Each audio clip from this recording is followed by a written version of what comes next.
தமிழர்களின் பொங்கல் பண்டிகை ஒரு உலகளாவிய விழாவாக மாற்றமடைந்திருப்பதாக பிரதமர் நரேந்திர மோடி கூறியுள்ளார்.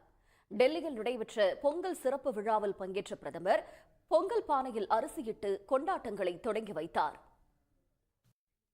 தமிழ்நாட்டில் பல்வேறு கல்லூரிகள் மற்றும் அரசு அலுவலகங்களில் உற்சாகத்துடன் சமத்துவ பொங்கல் விழா கொண்டாடப்பட்டது. பல இடங்களில் பறையாட்டம், கரகாட்டம், ஒயிலாட்டம் என கலை நிகழ்ச்சிகள் களை கட்டின. இனி முக்கிய நிகழ்வுகளை விறுவிறு செய்திகளாக காண்போம்.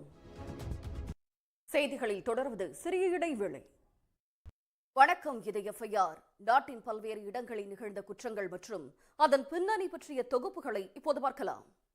நடிகர் யாஷின் டாக்ஸிக் திரைப்பட டீசரில் சர்ச்சைக்குரிய காட்சியில் நடித்த பிரேசில் நடிகை பீட்ரிஸ் டவுன் பெக்காப் தன்னுடைய இன்ஸ்டாகிராம் கணக்கை நீக்கியிருக்கிறார். யார் இந்த நடிகை? இன்ஸ்டா கணக்கை நீக்கியது ஏன்? AI மூலமாக ஆபாச உள்ளடங்களை உருவாக்கி ஆன்லைன் துன்புறுத்தலில் ஈடுபட்டதாக பிரபல நடிகை அனசுயா பரத்வாஜ் பரபரப்பு புகார் கொடுத்திருக்கிறார். இன்ஃப்ளூயன்சர், யூடியூபர்கள் உள்ளிட்ட 42 பேர் மீது பாய்ந்த வழக்கின் பின்னணி என்ன? உத்தரப்பிரதேசத்தில் மனைவி தாயை அடித்துக் கொன்று நரமாமிசம் சாப்பிட்ட இளைஞர் கைது செய்யப்பட்டுள்ளார். குடும்பத்தையே தோளில் சுமந்து காப்பாற்றி வந்தவர் சைக்கோவாக மாறியது ஏன்? தெலுங்கானாவில் தேர்தலின் போது கொடுத்த வாக்குறுதியை நிறைவேற்றுவதாக கூறி 500 தெருநாய்களை கொன்ற 5 பஞ்சாயத்து தலைவர் உட்பட 9 பேர் மீது வழக்கு பதிவு செய்யப்பட்டுள்ளது. உறைய வைக்கும் இந்த சம்பவம் அம்பலமானது எப்படி? உத்தரப்பிரதேசத்தில் வீட்டை எதிர்த்து காதல் திருமணம் செய்து கொண்ட ஜோடியை பெண் வீட்டார் திட்டம் போட்டு வரவழைத்து கொடூரமாக கொலை செய்திருக்கிறார்கள். நெஞ்சை உறைய வைக்கும் இரட்டை கொலையின் பின்னணி என்ன? காதலியை ஏற்காட்டுக்கு இன்பச் சுற்றுலா அழைத்து சென்று கழுத்தை நெரித்துக் கொன்ற தருமபுரி காதலன் கைது செய்யப்பட்டுள்ளார். இன்ஸ்டாகிராம் மூலமாக ஏற்பட்ட பழக்கம் கொலையில் முடிந்ததன் பின்னணி என்ன? இத்துடன் FIR நிறைவு பெறுகிறது. நன்றி, வணக்கம். இன்றைய செய்திகளை விரிவாக பார்ப்பதற்கு முன்பாக முதலில் தலைப்புச் செய்திகள்.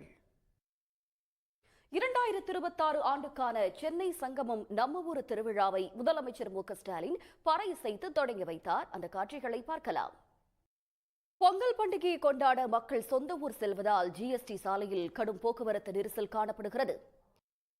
இன்றைய செய்திகளில் தொடர்வது சிறிய இடைவேளை.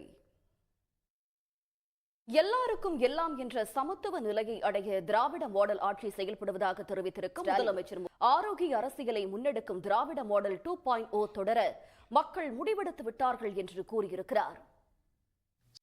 இன்றைய செய்திகளில் தொடர்வது சிறிய இடைவேளை. சென்னை புத்தக காட்சியில் ஜெயகாந்தனின் ஒரு மனிதன் ஒரு வீடு ஒரு உலகம், சி மோகன் மொழிபெயர்ப்பில் ஓநாய் குலச்சின்னம் உள்ளிட்ட புத்தகங்கள் வாசகர்களுக்கிடையே நல்ல வரவேற்பை பெற்றுள்ளது.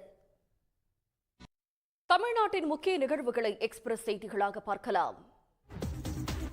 அண்மை செய்திகளுக்கு தொடர்ந்து இணைந்திருங்கள் சன் நியூஸ் தொலைக்காட்சியுடன்.